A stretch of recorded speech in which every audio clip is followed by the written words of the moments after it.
What is up, guys? This is Kevin Gidrey with another episode on the Find a Way podcast, and I'm very excited. We have another guest who is a member at Find a Way Fitness here in Raleigh, North Carolina. I call her Sikes. As I'm training her, I call her Sikes because it just rings a bell. But her name is Stephanie Sikes, and I want to thank you for coming, taking the time out of your day to come see what it's about. Because I kind of said, hey, can you come check out my podcast? Come be a guest. Like, yeah, I'll come. What time? So thank you. Thank you for coming to the Find a Way podcast. Thank you for having me. For sure.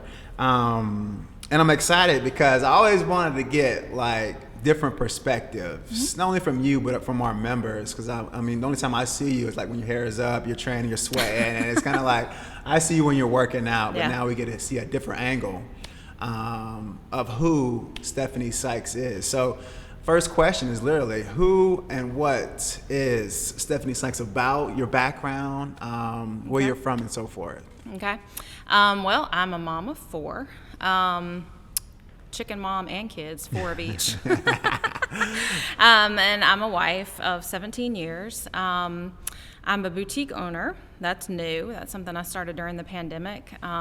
Just something different to try and something I've always wanted to do in terms of owning a store. So I figured, why not try it in the middle of a pandemic and see what happens. But I'm also in direct sales, and I've been doing that for 6 years.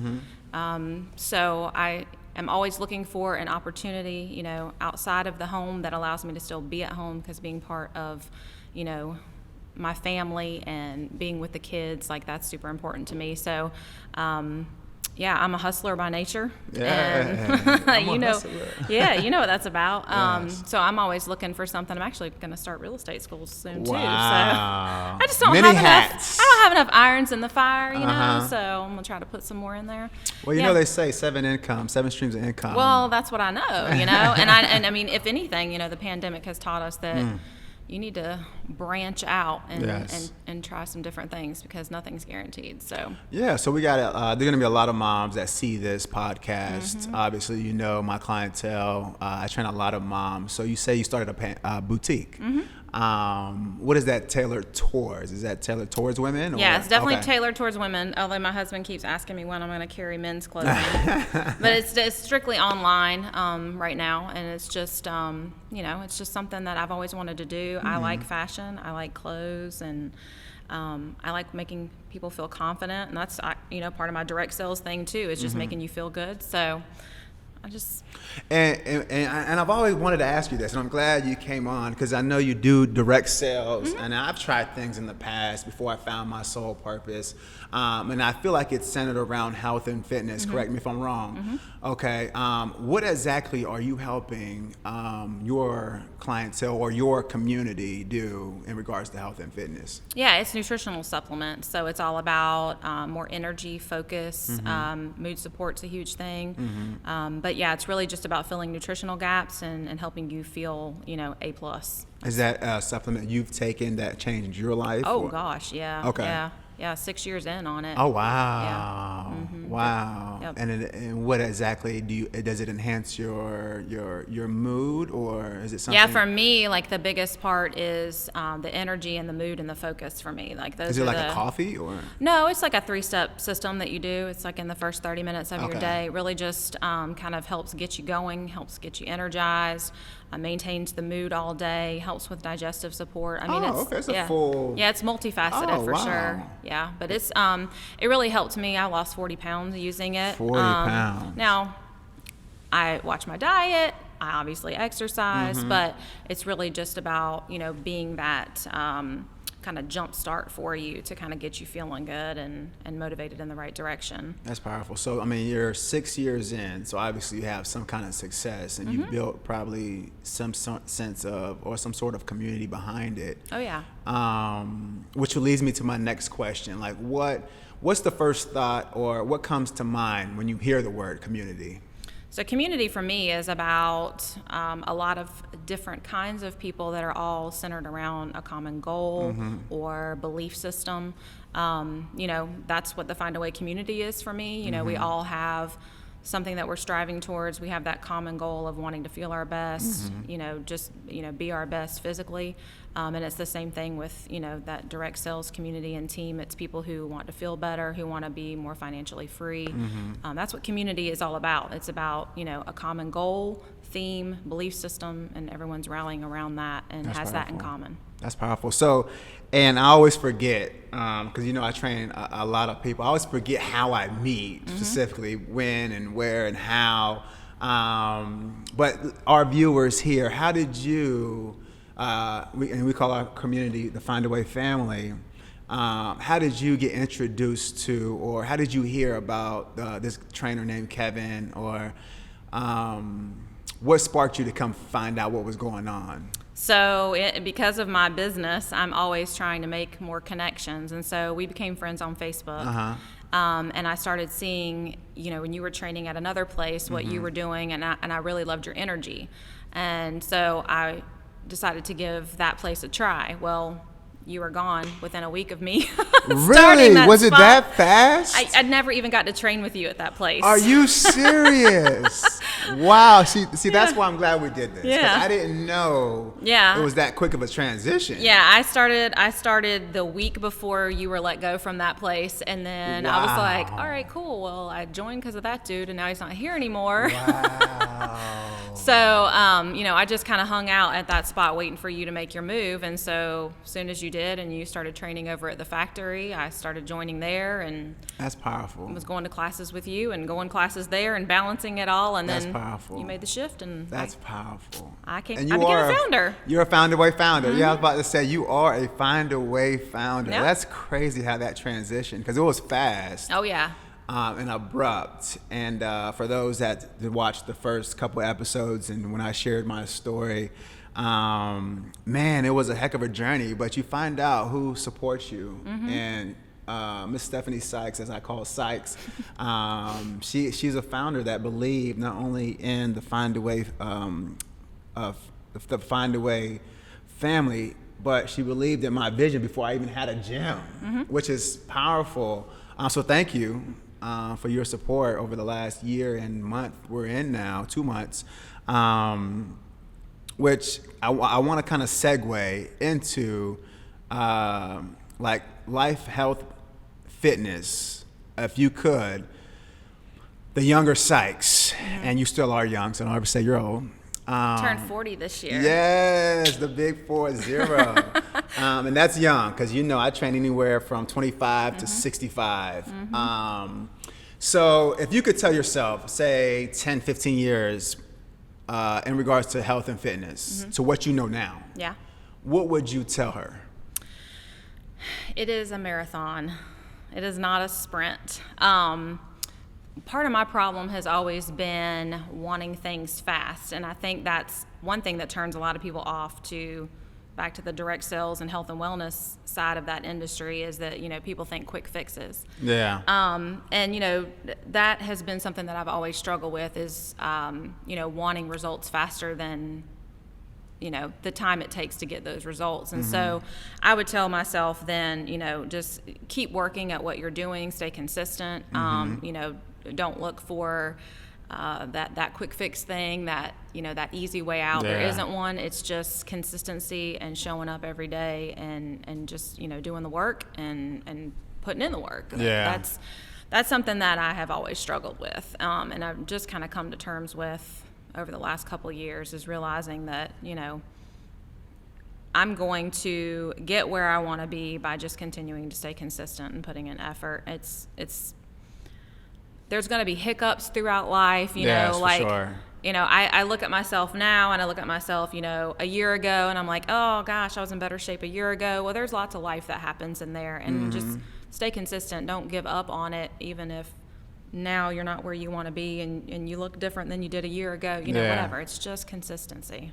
Now what's that? As you know, one of my mottos is get your mind right. Like what was the shift, or what was that that key moment where you told yourself, I'm going to lose 40 pounds, or you started the journey to losing 40 pounds. When was that moment? What was that like for you? I feel like I've had several of those moments in my life. But that 40-pound weight loss moment, so like I said, I have 4 kids. My oldest is 17 and my youngest is 6. And I mean, it doesn't matter how healthy I eat or if I eat cheeseburgers. Whenever I am pregnant, I gain 65 to 70 pounds every time I get pregnant. So I have lost that weight every 4 times? Yes. Oh my God. Now maybe not all of it before I got pregnant again, but so like between 1 and 2, you know, I lost it. Then 2 and 3, I had plenty of time to lose it. There's a big gap between, you know, my second and third kids. So this last time, I had my 4th child, and I was just like, you know, I know I'm done having kids. I've had a C-section. You know, I'm ready to, you know, get this weight off and keep it off. But I mean, I've just had these find a way moments all throughout my life. We've been through bankruptcy. We've had, you know, foreclosure of our home. Wow. We've lost vehicles. You know, like we've had some serious stuff happen, you know, in our life that, you know, my husband and I were separated for 9 months when I was pregnant with my 3rd. We have, in the 17 years of our marriage, we've probably been through more than people that are 25 years deep in their marriage have been through, or even more. So there's just these moments in my life that I can look back on and I'm like, all right, you know, it's that point of getting to enough is enough, whether it's with weight or with your finances or whatever. It's that point of frustration where you're like, I'm done, I'm taking control. I'm not going to let this thing control me anymore. And that's what the weight loss journey was for me, is saying enough is enough. Yeah. You know, and I'm going to dig in and I'm going to make this happen. Yeah, So yeah, that's crazy. Because you don't hear like all the intricacies of successful people as they in the fire. You know, I mean, I didn't know all that, as you just mentioned. Right. And it's kind of like we all have those find a way moments in life. And I feel like it doesn't matter who you are. There was a time in your life where you just had to either find an excuse or you had to find a way. Oh, yeah. And as you said, bankruptcy, being away from your husband while you're pregnant, like that's some deep stuff that I think a lot of moms are going to see this. And be like, wow, my story is nothing compared to what she had to go through. Right. Or it's going to give them the oomph to get through what they're going through. Well, I mean, we all have those moments in our life, and it might not be, you know, that bankruptcy or a separation from your spouse or something like that, but I think we all have those moments in our life that really challenge us and, you know, make us who we are now. And it might be an illness, it might be, you know, a financial issue, it might be a relationship issue, it might be, you know, whatever. There's those moments that we all have that, you know, cause us to dig in and do something about the situation or fight harder for, you know, whatever it is that we want. Yeah.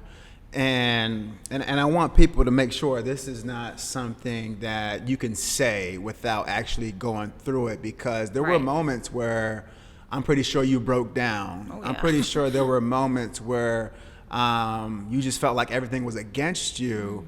And this is why this is so powerful with this Get Your Mind Right, because I know there was a moment where like you said, enough is enough. I need to get my mind right and get through this. So when people are seeing this, and you know my story, my wife and so forth, when people see this, I don't want people to think that you can say that without knowing, because you're comfortable saying that because you battled through it and you won, right? And the mindset thing is it is the piece of the puzzle that is crucial. Yeah. Like, you're not going to get through any of it without that mindset shift. Yeah. I guess for you, if you had to say, and it sounds like you've been through life, if you had to say, as you're entering your 40th year around the sun, right? What was probably the number one moment in your life where you were like, man, I don't know what or how I'm going to get through this, but this is the find a way moment where I'm going to make a stand? Yeah, I really do feel like, not to keep coming back to the direct sales thing, but there was there was a call that I was on whenever I was getting started in that business, and a guy was on there sharing his story, and he said, why not me? And, that was, I don't know, about a year or so after getting back together with my husband. We're on the other side of bankruptcy and losing our home and losing a vehicle and all this other crazy stuff. And, that's at that moment when I heard him say, why not me? And knowing what he had been through, I looked at everything that I had been through, and I said, why not me? And from that point forward, it was just a complete shift. I started listening to Les Brown every day. Oh, I love Les Brown. I kind of just made sure that I immersed myself in things that were going to help me shift my mindset, and going from that poor, pitiful me, nothing's going right ever, to, I can do this. I am worthy of this. I can accomplish these goals. And I mean, that changed everything for me. Wow. Just asking that simple question, why not me? Why not me? It kind of sounds like what I say sometimes. It's not why me, but try me. Right? It gets to a point where you can only get beat up for so long before you fight that bully back. And not in a sense of a physical human being, right, but just the mental aspect of that negative self-talk, the negative thoughts. You get to a point where, you know what, I'm going to fight that bully back, and it's not why me, but try me. Oh, and it comes back all the time. Yeah. I mean, especially... It doesn't just go away. No, Yeah. I mean, and honestly, these last, almost a year now that we've been dealing with this different kind of lifestyle, right? In this whole time, I've been fighting that bully back again because... life is different, and I'm not able to carry on like I used to. And, there's some things that are different in my business, And so it's just, I don't know, you have to realize that it's an ongoing battle, and you really have to put on that armor, and you do have to keep fighting because it's the battle never stops. Yeah. So I guess for you, and you said you had to kind of switch some things up last year through the whole quarantine, 2020. I feel like 2020 was the year of the pivot. For sure. Which you open up your boutique and so forth. So how or what did you have to do with your direct sales in particular? What did you have to pivot towards, or what did you have to pivot from? Well, it's interesting because in 2019 I kind of got burnout. So really? 2020 came, and it was almost like a needed break. But now I'm realizing that I might have been to the detriment of myself, taking that break. I've got a very successful direct sales business, and I'm able to take a break and still make an income, and I'm really grateful for that. But, now I'm realizing, as I'm trying to kind of get myself back in the game a little bit, that that really wasn't that great of a move for me. Just in terms of, but I mean, it's what I needed mentally. I had to have it. I mean, I completely burnt myself out. And now when you say burn out, because it's different for a lot of people. For me, I'm a trainer, so physically I can get burned out. Oh, right? yeah, absolutely. For you, I think you can mentally too, though. Oh no, for sure. Yeah, I get burned out mentally by the end of this week. I mean, it's the first week back of being open. So for you, what was that burnout like? I mean, you've been doing it for 5 years leading to the 6th, or was it 6 going into the 7th? So 6 years in September. So now I'm running into, year 7. It's just, it's a product of not setting boundaries. Yeah. And just allowing that to kind of infiltrate every aspect of my life, and take away family time and stuff like that, and just making myself 100% available all the time. Yeah, see, I'm guilty of that too. Yeah, and that turned into regretting, and the phone ringing and me not wanting to pick it up whenever someone needed me, or a text coming through, and just time. Yes, and frustration with people when really they just want what I've accomplished. We're not putting in the work. And I just would get frustrated, and just burnout from. So are you a leader within the company, and is that why? Yeah, I hit the top rank in the company in 18 months. 18 months. Wow. So people really want to pull and see what kind of information. I feel like when people are successful like that, they want you to give them that one key that made. Oh my gosh. And they don't see the hours, right. the blood, the sweat, the tears that you had to put in to make that happen in 18 months. So for anybody that is looking into getting to building a network or starting an empire, building a community, what's a piece of advice you could give them? Because like you said, it's not going to come overnight. Right. What would you kind of advise them if they were going to start their journey? If they really want to go after, that kind of top goal, and they have that mentality, I definitely would say that boundaries are completely necessary. And I wish that I would have set those early on, and said, I set work hours, honestly. Wow. Because I would, work it from the time I got up until the time I went to bed, and my husband would pick up slack. And so I think that boundaries are key, just to keep you from getting to that burnout place, and just to set you up for success in the future. Because as that empire grows, your community grows, your business grows, whatever, it's only going to demand more of you. And having those boundaries set on the front end is going to, just kind of set powerful. The precedent. That's powerful. I can definitely relate to that, because now we're just kind of like a mom and pop gym, and yeah, I get DMs, emails, voicemails, all kind of different. And you want to be available for everybody. I do, because I'm a people person, and I want to put people first, and I want to help as much as I can. But it gets to a point where you have to, like you said, set those precedents now. So that way, when we do grow, for instance, we're growing into this bigger gym, we're going to add 2 more businesses. So that way people understand that, hey, he has a family like you. Right. Hey, he might not want to speak on a Sunday at 6 p.m., whatever it is. I guess that advice is good to hear for someone like me or any entrepreneur out there that's seeking. Well, there's just this like hustle harder mentality that's out there. And I get it, you do have to hustle, but it's like there also has to be that balance. Yeah. Thank you for that. That was good information for me as well. You're welcome. Learn from my mistakes. Yeah, no. So thank you so much, not only for that information, but for coming on the podcast. Yeah. Our Find a Way podcast, Miss Stephanie Sikes. You heard her story and how she had to find a way through whatever obstacles life threw at her. And I hope somebody can gravitate towards this message, and I hope you can share it. Somebody can help on your platform, because you're socially active as well. Yeah. Where could people find you if they were looking to follow you? Stephanie Sikes on Facebook, and I'm little play on words. I'm Psychology on Instagram. It's SIKEOLOGY, Psychology. Got it. And we'll put it in the notes within the video. So thank you guys for tuning in to the Find a Way podcast. We will be back in another week or so, continuing this going. Thank you. Thank you for coming on Find a Way.